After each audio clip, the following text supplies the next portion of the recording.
Ойбай, мынау менің ұзатып жіберген қызым ғой. Түрі жаман. Бірдемені бүлдіріп келген-ау. Қызым, не болды? Мені күйеуім ұрды. Қолының тізесімен тепті. Әй, әңгіме сенен шықты.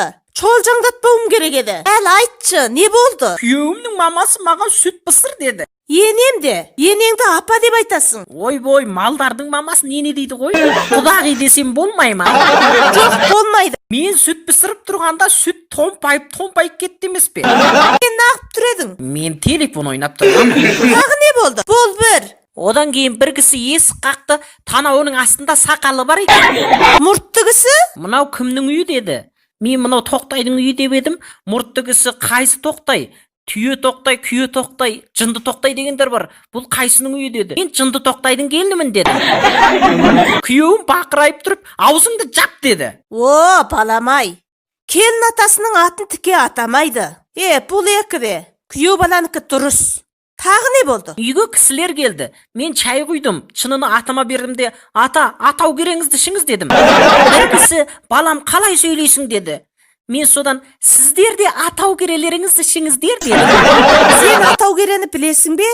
Адамның қайтыс болар алдындағы ең соңғы тамағы. Бұл үш болды. Ойбой, сізде ылғи әкеме атау кереңді іш дейсің ғой. Кейде ол күйдіргінің қылығы өтіп кетеді. Болды ма? Жоқ, тағы бар. Кісілерге қойдың көтінің майынан жеп отырыңыздар деді. Келістірген екенсің. Құйық май деп айтпайсың ба? Бұл 4 болды. Болды ма? Бір күні өзім тамақ істейін деп, күйеуімнің мамасына не тамақ ішесіздер дедім. Не тамақ істедің? Атапа деп айтпайсың ба? Содан не болды? Ол кісі тұрып, балам алдымен тамақ істеп әкел, сосын тамақтың атын өзіміз қойып аламыз дейді. Содан кейін сомиян қуырдым, су көп болып кетіпті. Бұны көрген Манати, мына тамағын көженің ағасы Сомиянның інісі Ләңмәннің бажасы болды деді. Әрі шегі қатып күлді, сол қарағанда тамағым дәмді сияқты. Бұл 5 болды. Тағы не бар? Манатидің әкесі мен мамасы бір болып, Манати екеміз бір болып қарт ойнадық. Содан біз жеңіліп қалдық. Атама, сіз менің мәткеме тұз салып жібердіңіз ғой деп еді. Манати ұрысты. Одан тағы бір күні апам маған нан пісір деп, мен пісірған нанның даласы түн болып кетіпті. Нанның даласы? Түн болып кетті? Нанның сыртын күйгізіп алғансың ғой онда. Нанның арт жағына өрт кетіпті. Ас үйге от кетті ме?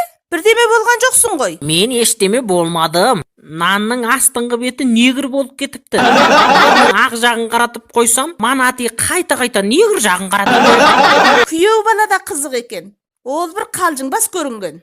Содан күйеуімнің мамасы айтады, ол нан ары қарап тұра берсін, бері қарайтын беті жоқ дейді. Менің де құдағиға қарайтын бетім қалмады. Сені қазан жаққа жолатпай қойып едім. Сабақ қара деп. Енді міне не болды? Саған үйрететін нәрсе көп екен. Тамақ істеуден бастайық.